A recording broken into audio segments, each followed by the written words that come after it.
Serotonin here is involved in here very much with kind of mapping out this diagram, but not as much as S1. So this is huge here. So if we look at S1 and we look at the so-called homunculus, you probably have seen it. Now I have to reverse it. It's going to be complicated. It's not bad.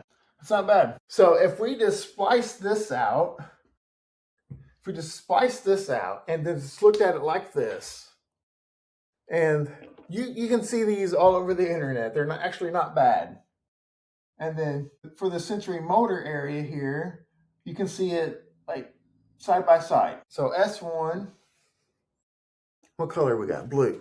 And then M1. S1 will receive the information about the sensation, place, space and time, spatial awareness, and things like that. And then right next to it is M1, because remember this other layer 6 cortex is cortex.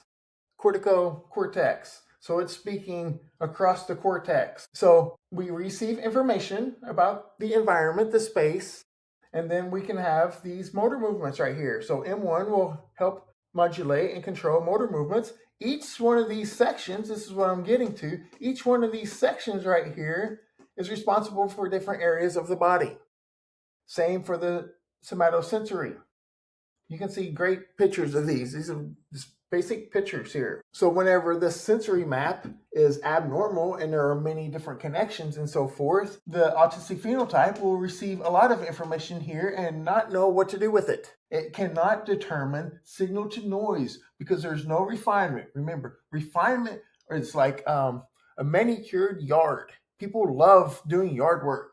Refinement is like that. They have nice edges on their bushes and nice landscaping and so forth. Diffusion is like ivy. If you've ever had ivy, it just grows massively and it's just everywhere. That's diffusion. So as we're getting to perinatal and birth, obviously there's nothing from the maternal anymore because they are separated. We're building up now to the critical period, and there is a lot of massive sensations going on.